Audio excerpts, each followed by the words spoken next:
Hi,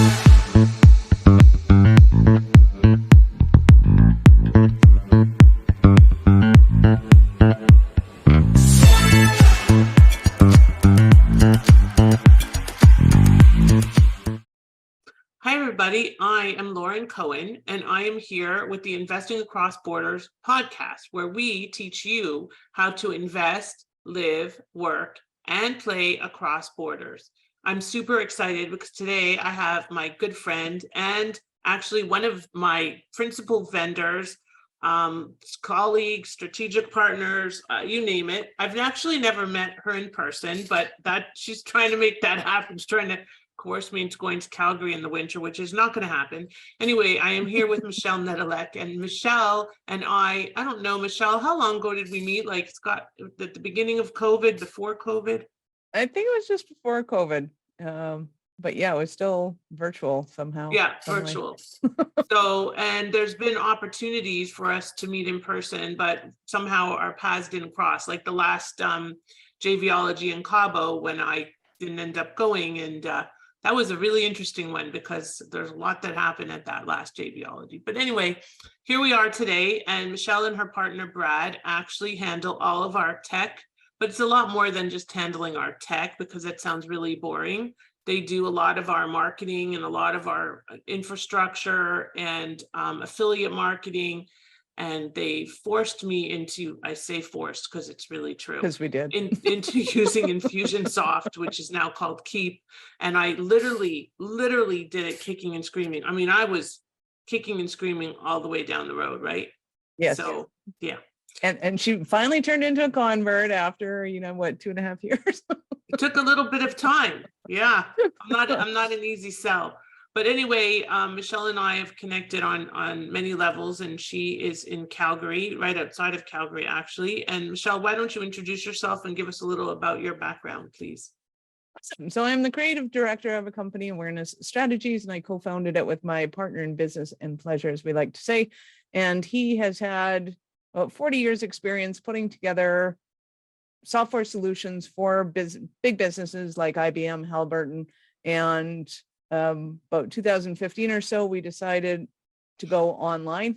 This internet thing was here to stay. So we decided to do a pivot. And I noticed in my peer group that what we didn't need was one more person teaching us how to speak from stage or how to run their business, but to actually get it done and do the thing. So we decided to collaborate and pivot into the whole done for you technology side of things so that we can help small businesses, meaning under 20 million, to be able to automate their systems everywhere from their lead generation through their CRMs into their back-end operations and make sure that everything is integrated, because a lot of people don't do that and it's costing them a lot of money. Yeah, 100% true. So when you say systems and integration, they like it makes sense, because when Michelle and Brad, when I was trying to talk them into using a different system to work with me, and they tried it, it just doesn't work. It's like you're trying to fit a square peg in a round hole, and they can learn it and they can do it, but their specialty is in working with Infusionsoft, and that's just it. And at the end of the day, my specialty is in working with cross-border real estate investors and business owners. I'm not working with somebody who is, setting up an online business in Timbuktu. I'm working with people that are achieving certain goals, mainly moving into the US, sometimes out of the US. And the best thing that you can always do for yourself is to stay in your lane. And I think that that's what Michelle and Brad do so well. And they complement each other, because Brad is not a marketing genius, and Michelle is probably not a tech genius, although I think both of them have become a little of each. And understand the respective roles that they play, but they also play very well together. And I'd love to ask you about that. So you guys were a couple before you became a business partners, right? We were. So we have been together since 2000, and we started Awareness Strategies, the corporation, in 2003. So we have been kind of partners together. The interesting part about our relationship, which a lot of people find fascinating, is that for about 20 years, our desks were literally an inch apart. So he had Yeah, he had one side of the room, I had the other side of the room, and we were just kind of constantly there. And a lot of it has to do with knowing what your wheelhouse is. Knowing, I know I'm good at this, I know he's better at that. He knows he's good at this, but he knows that I'm better at that. And being able to have that delineation really allowed for that communication to happen. Otherwise, it would have been a whole lot of head butting and well, there was a whole lot of, but it was minimized because of that. And it just seemed to work really well. So when we pivoted into the tech side of things, it was just a natural kind of occurrence that I would do the sales and marketing for them and for the company, and being able to go on podcasts and do things like this was just my natural foray. I was speaking before. The company was a speaking and facilitation company, and I was the face of the business. So it just made sense that I stayed that way. And then he, of course, is the tech guru. So even though I have taken programming, I do have my object-oriented software development certificate. Sounds really geeky. It is really geeky. I just leave everything to him and go. So every once in a while he'll go, "Hey, do you remember how to do this?" And I'm like, "Oh, what's that?" And he goes, "Oh, okay." We'll get him on track. But I'm certainly like, I may be leagues ahead of, people that don't understand how to use all the apps on their phones yet, but he is leagues ahead of me. So. Right. And you're aware enough of that you can acknowledge it. And I think that that's how a team is able to scale and grow, because if you were butting heads or trying to do the same things at the same time, there would be, excuse me, ongoing constant challenges. Oh, absolutely. So one of the fun things that we have is he's in charge of the tech side of the company. I'm in charge of the creative side of the company. And that works super well so that the team knows who to go to for answers. It's clearly not me. In fact, when I was doing the project management side of things, I went up to Brad and I'm like, "Hey, the chick in charge of project management sucked. We need to fire her. We need to fire her right now." So then we got together, brainstormed, and figure out kind of how do we have a better customer experience whereby the customers are getting the answers that they need when they need them, and that I can do what I do best, because I am best in kind of the strategy side of business. I can talk strategy all day. Somebody can come up to me and go, "Hey, I have this fishing company and I really like basketball. How do I bring those two together?" And we can brainstorm that out and come up with something that makes their heart sing and actually has a viable place in the marketplace. I haven't done that one yet, but just two weirdest things that came to my head. And being able to do that is super fun for me and really good at it. Being able to kind of go, what are the T's crossed and the I's dotted? That is not my gamut at all. So we've put people in place that do that really well. And I think it served you quite nicely. Yes, absolutely. I mean, look, in any business, there's going to be hiccups and staffing hiccups. I mean, like Right. me, you've had to change staff. I just recently had an amazing VA disappear. She had some health issues and she disappeared. And this morning, she goes, "Can I speak to you today? I'd like to update you." And I said, "Sure." I said, "How's noon Eastern?" And she's disappeared again. So, and it's very challenging because when you are working virtually, like you do and like I do in our teams, I mean, you haven't met most of your team members, right? Because they're Yeah. way overseas. And likewise for me, you're dependent on internet, you're dependent on them showing up. And if they don't show up, you really don't have a lot you can do, because you're kind of like, okay, well, I can't call their mom, like, I have no idea where What do they you do? are in the world or whatever. And I have people that like, one of my VAs, she's one of my very favorites. She moved from Morocco to France while she's been working with me. So we really do have global companies, and that has its challenges and its advantages. Its challenges because of the time difference, because you've got many hours, like sometimes up to 12 hours if they're in the Philippines or somewhere like that. And it does add, if people want answers, how do you get those answers when you're dependent on these people that are not working in the same time zone? And I think that that's something that I've seen you guys definitely build from, like, roll the challenges into opportunities, because now people that are in different time zones, like, look, I'm 2 hours ahead of you, sometimes I'm 9 hours ahead of you if I'm in Israel, and there's always somebody to answer your questions. And I think that when you're serving a purpose like you are, which is basically like a CTO in essence, like an outsourced technology company that handles all kinds of different marketing and other stuff. Maybe you're not getting into there and saying, oh, this is why your program doesn't work. But if my site was, God forbid, taken hostage or hacked or something like that, I would go to you. And that needs to be addressed right away. And somebody on your team is there to do that. And I think that that makes a huge amount of difference. And the other thing that makes a big difference is the quality of the clients that you work with. And it creates credibility for you. I mean, I came to you because of some of the client base that you had, and also because of some of the frustration I had. Now, I'm not saying my company is free of frustration, but it's different frustration. I'm not frustrated that the emails aren't going out. I'm frustrated that that maybe the messaging isn't as clean as we want, so we have to switch that up. And I think there's also been a huge amount of receptiveness to those ongoing changes, because a lot of us entrepreneurs, imagine that, change our minds. And Michelle is good at trying not to be mean and saying, well, I've seen a lot of changes happening. And I'm like, no, that's what are you talking about? Everything's the same as it was. I don't know. And she'll come back because, she doesn't come on all of our calls, and she'll come back and say, wait a minute, this isn't what we talked about 2 weeks ago. So, but she's used to it because she's the same way. Well, and entrepreneurs are a special kind of crazy, especially when they're in that, what I'm going to call a smaller phase, is that you have to be constantly changing the ideas in order to be able to meet the market's demands in some respects, and figuring out what is your wheelhouse, what are you great at, and how do you find that target product, that signature product that identifies who you are in the industry and allows you to thrive. Until you get to that point, though, you've got a ton of stuff on the go. And anytime you have a certain level of complexity in that, you really want to have the right people in place to be able to help serve and support you on that. Because sometimes entrepreneurs have really great ideas that they just don't know how to implement. And sometimes they have really bad ideas that they just shouldn't implement. And there's a real fine line to knowing when that line has been crossed and how it hasn't been.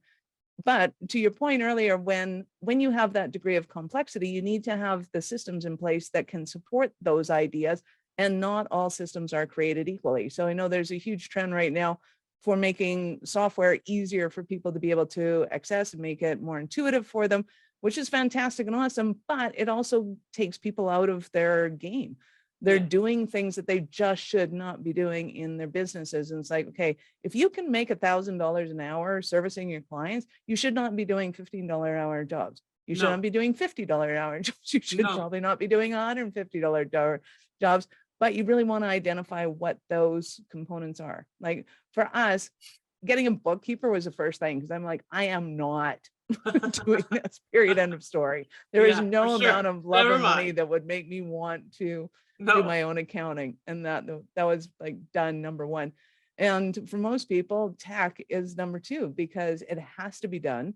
Never has it been so easy to be able to access technology. That Infusionsoft, for example, is now accessible to businesses that it just wouldn't have been, before they started it.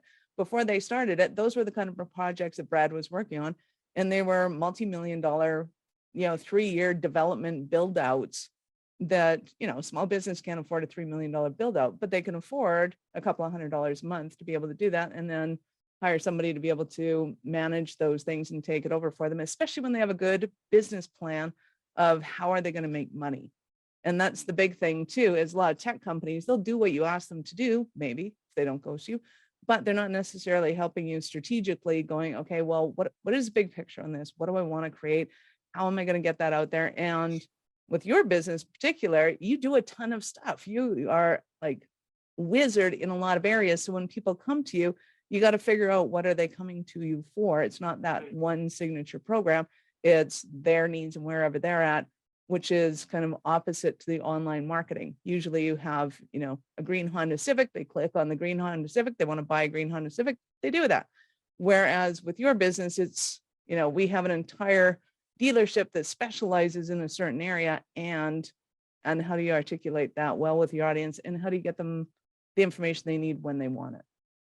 Yeah, it's definitely response based as opposed to this is what you need, because that's never going to work. Maybe it did before, but now it doesn't work because everybody knows all the tricks on top of everything else. And they know the tricks and they're not falling for the tricks. So it's always going to be better if you understand what your audience wants and then deliver that. And that's where I think awareness strategies really helps you to hone in on those things and make sure that the way that you structure it, like for example, we've talked a few times about lawyer in your pocket and how to create this lawyer in your pocket, and there's different manifestations of it, and we've tried different things and they haven't worked for one reason or another, oftentimes just because I've abandoned them because some other idea comes along. Imagine that as an entrepreneur. But at the same time, every time that there's a new idea, I think the beauty, one of the benefits of working with a team like Michelle and Brad is that for me, most of my clients are Canadian and they're in Canada and they're dealing with cross-border transactions every day. What percentage of your clients are in the States? At least 50%, right? I'd say 90% of them are. Okay. So, and they're not even here. They haven't been here in what, 4 years to the US, right? So they're Exactly. serving these clients from their home in very cold Calgary area. And just had Well, to yeah, put we've it in. had clients from Europe to Sydney, Australia, as far north as the Northwest Territories, all the way down to I want to say Argentina, but it might have only been Ecuador. So our basis of international work now has never been easier. And one of the I am super grateful for the pandemic in that it allowed people to see that they really didn't have to be face to face. We Right. have always gone digital in being able to connect with our clientele, but there is something magical that has happened that people get now, that we can create great relationships with people digitally. And we're accessing a piece of software somewhere in the States every day anyway. It doesn't really matter where we are. Right. And the beauty is, like, we can go everywhere and still get to work. Well, it's interesting because so as you know, half of my world, or at least a third, is somehow based in Calgary, where I've spent literally 3 hours in my entire life. Okay. So now a lot of that kind of manifested through our mutual friend Jay and some of his connections. And a lot of it manifested from the Marketers Cruise, which was a live in-person event that I went on right before the pandemic. And half the ship, I don't know if Jay ever told you this, but half the ship at the end was sick with a cold. That wasn't no cold. That was COVID at the very beginning. And everybody went home. I was fine, but there was like half of them were in their rooms half the time. It was crazy. Aww. However, at that event, I met some other people from Calgary, like Mike Wolf, for example. And through Mike, I met Carolyn Gallardo. And then Carolyn and I became partners. And we became partners. Well, we did meet in person before we actually became partners in the business that we started, but we started working together and doing a lot of stuff together because they invest in Canada, US, Mexico, and other places, actually US Virgin Islands, all over, Jamaica. And then because of what I do, there was a nice synergy. And then Carolyn came down to Florida. We met in person. She stayed by me a couple of times, and we developed this business called Strategic REI. And strategic REI, strategic real estate investing, has been a huge opportunity for me, for my company, and for my clients, because it gives them an answer to something that they were looking for. And that all happened through the pandemic, right? So crazy. We are a very entrepreneurial city, and we love to have an international presence, which is kind of funny because I laugh that I'm one of 50 people that was born in Calgary and raised here because we're entrepreneurial and because we love to globetrot, that we will leave and come back. Right. And we have this wave of interest, and there's clearly a huge opportunity in the States to be able to, the real estate is fantastic. The business opportunity is fantastic. The market's fantastic. There's just no reason why you wouldn't want to do business in the States, no matter where you are in the world. But especially if you're in Canada. more so Yeah. than anywhere else, just because of, well, there's so many factors: proximity, ease of entry, opportunity, the ability to travel across the border easily, not needing a special visa to just come in and explore opportunities. I mean, it's just Lack of there. accent. Eh? We only talk funny sometimes, eh? Yeah, eh? But I think that the other thing the pandemic did, because it allowed people to start doing virtual investing. And when they started looking at virtual investing, and I know many of your clients do this, then they started realizing, I don't necessarily have to be there all the time to be able to invest there, run my business, do business there, serve clients there. And so it opened all these doors. And as much, the pandemic is what it is, but there is a silver lining, just like my book says, there's always a silver lining. And the silver lining is that it's made the world smaller. And I think it's made all of us, from the tech people to the marketing people to the legal people to the tax people, look at things a lot differently. But something that Michelle mentioned, which is so important, is that I'm in this coaching program out of San Diego. It's called Pinnacle Global Network. I'm actually going to be on with my coach in a couple of hours. I adore him. My coach always said, hire before you need the person, and don't wait until something is perfect to launch it, which I obviously don't do, because I'm always trying new things, because you don't know what is going to stick. And right now, my newest initiative is my most exciting one for me ever, of working with other immigration attorneys and partnering with them to give their clients a better experience overall. What Michelle mentioned was hiring a bookkeeper and hiring a tech team. Look, I am not, when somebody asks me about taxes, I have a cross-border tax guy that comes in and talks to all my clients, because I'm not that person. I don't want to be that person. Forget about it. I pay my taxes. That's enough. And the best thing that you can do as a business owner for yourself and for your clients is to know that this is not your wheelhouse. It's not your lane. You need to hire. And the quicker you hire and fire, if you need to fire, the better off you're going to be, because then you're going to be able to serve your clients in your zone of genius. Michelle's zone of genius is in strategy and marketing, not tech. Brad's zone of genius is in tech. They collaboratively provide a very balanced service, but they're not doing bookkeeping. That's important. We're not No bookkeeping. Okay. So I was going to say something before you distracted me on the bookkeeping. That's hilarious. The heck was it? I don't know. Yeah. Oh well. But bookkeeping is not, I don't know. I don't understand how anybody can enjoy that. It's like, I like, people ask me my numbers. I look at them. I'm like, oh, they look good. I don't know. Like, I mean, I understand P&Ls, and I have been working on business plans for a very long time, but would I be the one to help you develop it? No. Well, and there's so many nuances, right? And so many nuances that change. And understanding international tax laws is obviously completely different, because, as an operator of a company in Alberta, I have certain rules. And then when I go across border, I have different rules than, say, they do in Ontario even.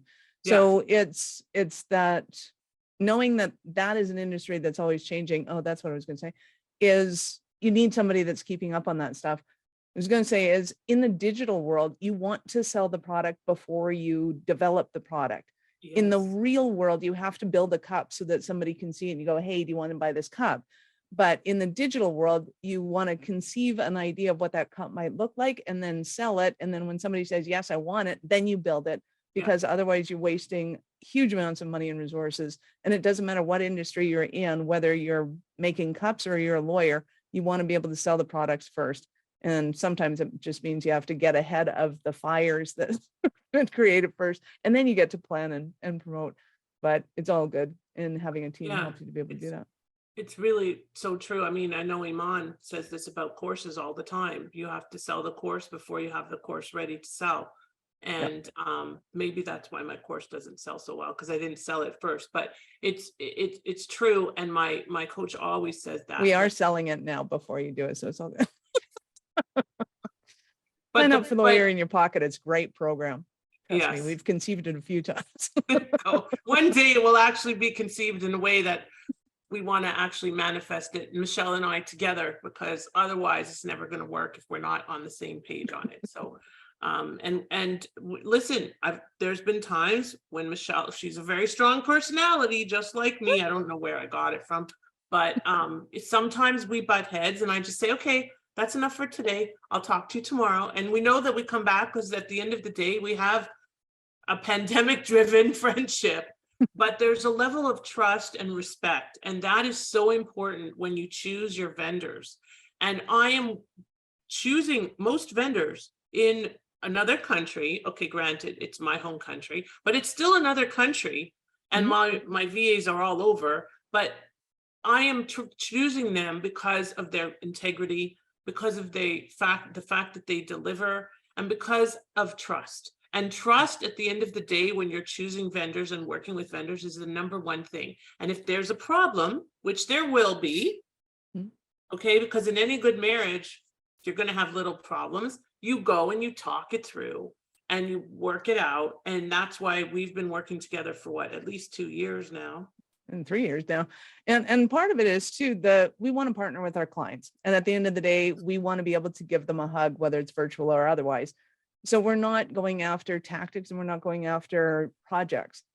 So I know that anybody listening to this as an entrepreneur has thrown money at a tactic that didn't work. They've thrown money at a project that said, okay, we've got this done. It's fantastic. It's amazing. And now it dies because nobody knows how to maintain it. And we don't want to do that. Our goal is to help you make money, period, end of story. Your success in business is our outcome, period. And unless we can partner with you and say, hey, this is not a good idea, you do not want to throw money at it. I mean, we will, and we've done that many times. It's not a good idea, but we will do it. But just know that best practices in our experience says not to do this. And we will never say, I told you so, but we will happily move on to the next project after and go, okay, let's try it this way. And then, get things on the go. And I think that's important in business. You need to have somebody that's there to be able to help you, especially if you don't have a board of directors, especially if you don't have a team of C-suites, and most of us don't. Right. And even if we do, they may not be as objective as we want them to be. Yeah. And definitely when running projects or opportunities by Michelle, you know that she's going to be objective, and you can, even if she doesn't say it, after it's a lovely dress, but I think you should buy it in a different color. Right. Just like, yeah, exactly. I won't tell you your baby's ugly, but I might suggest, a belt or a little something. So tell me, one of the biggest mistakes that you made in developing your business, if there are any.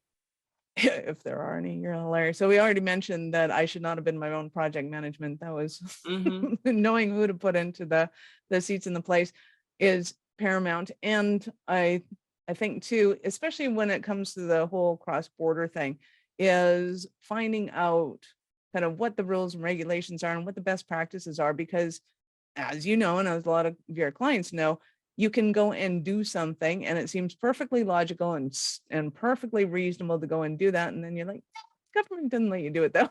That's a terrible idea. And not only do you have to fix that, you now have to start from scratch all over again. So being able to have somebody like you as a resource to be able to figure out what the best way to set something up before you go into it, to me is the best, because you waste so much time doing things the wrong way, thinking that you're gung-ho, and in the end, it ends up costing you 100% of what you've put into it. More than 100% sometimes, because it's lost opportunity too, right? Right. Yeah. Yeah. So that's a big deal. So tell us 3 tips that you would give to somebody that was either starting out, other than, of course, not being your own project manager, starting out or moving along and trying to scale. And please don't just say you have to use Infusionsoft. You have to use Infusionsoft first. And it depends on what kind of business you want. So if you want a kind of business where you just need, 10 people and you have them on your cell phone and you call them and you go, hey, do you want to get started? Let's go.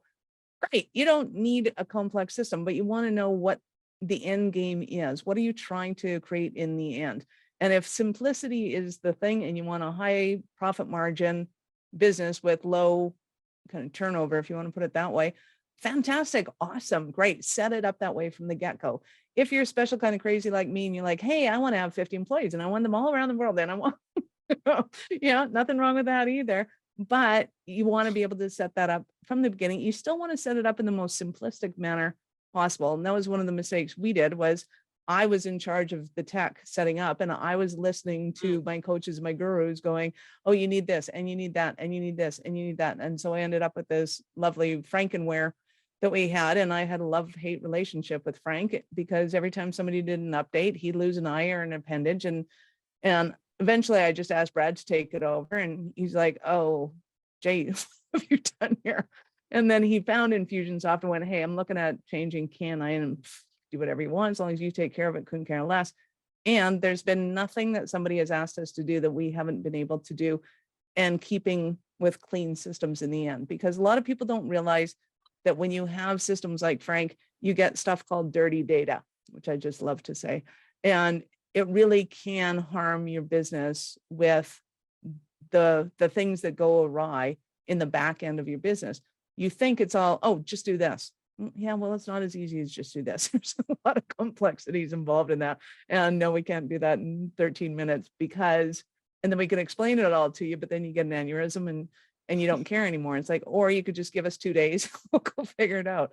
So we do like to triage our clients, but we won't get into that. So keep your systems simple, but keep the long-term game plan in mind. And in my personal experience is hire somebody that has the expertise, even if it's for an hour, and go, I just want to pick your brain. I just want to be able to get this down and go and figure out how to set it up, because you don't know what you don't know. And they've spent 40 years delving into it and knowing it. So that's what I'd say. Yep. It's you've seen that little meme where there's a thing about the guy going to fix a ship. Do you know that one? Yes. Yep. Okay, so, and I'll just share it. So basically there's they hire this guy to come and fix a ship, and the guy charges whatever, $50 an hour. And he spends like 50 hours and he can't figure out how to fix the hole in the ship. So then they hire this other person who's an expert at fixing ships, and he charges $10,000 an hour, but he comes in and in 10 minutes he fixes the ship. He plugs the hole and the ship is fine.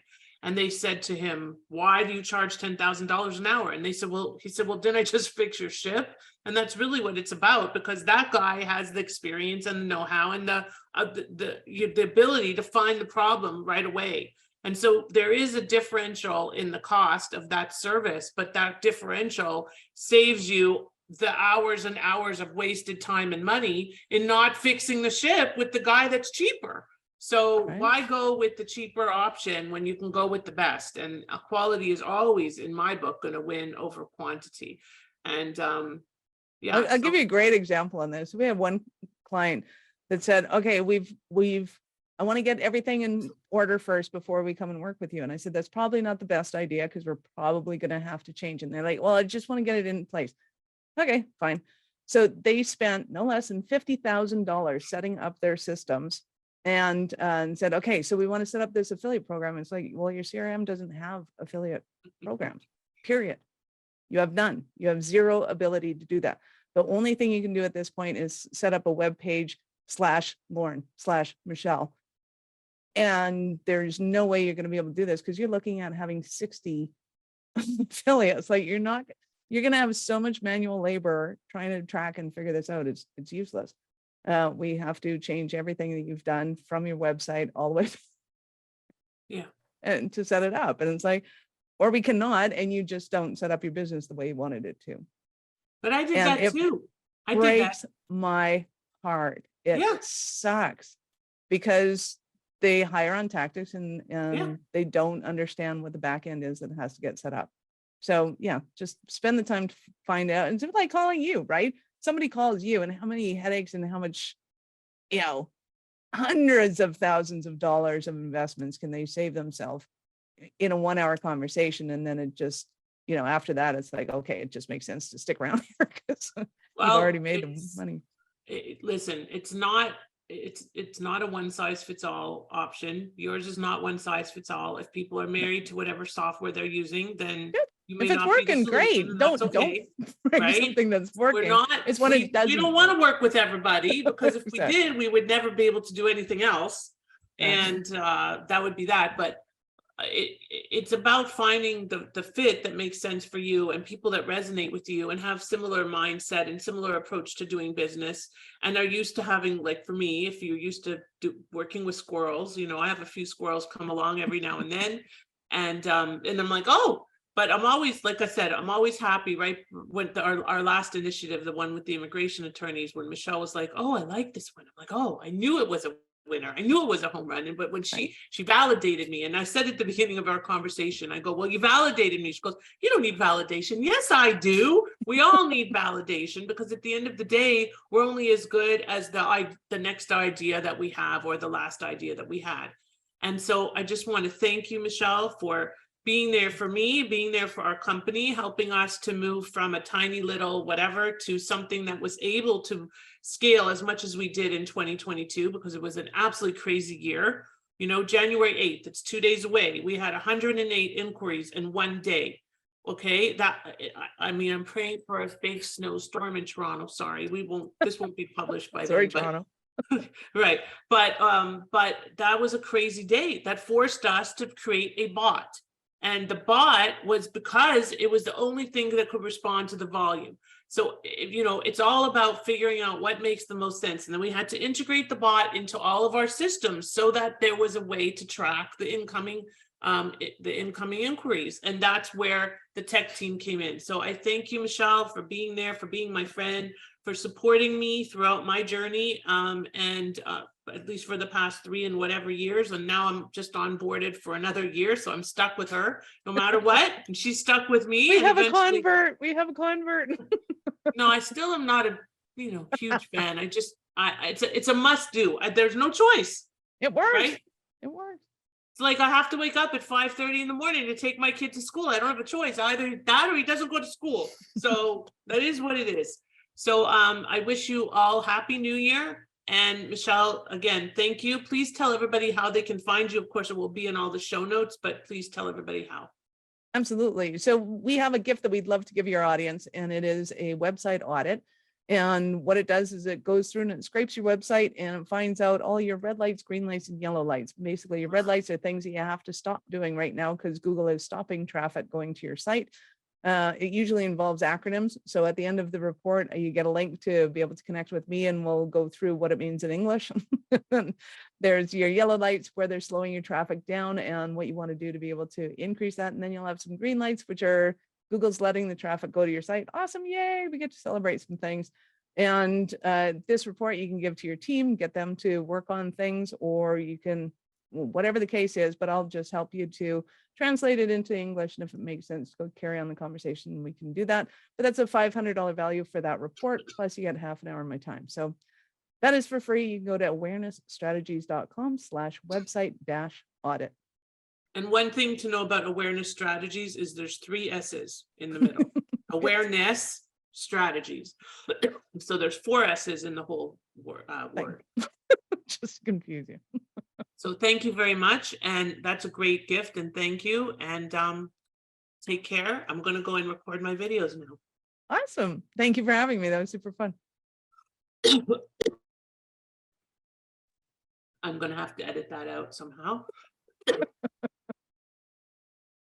Okay, Fortunately, now I have to finish my podcast. Sorry, guys, you're going to have to edit this out. Anyway, I want to thank Michelle Nadelec for joining me today from Awareness Strategies in Calgary, Alberta, Canada.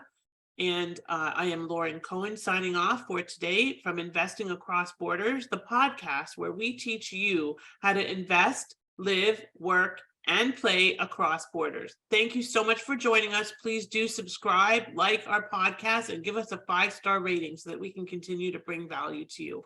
Take care, and I hope to see you on this side of the border sometime soon. Bye for now.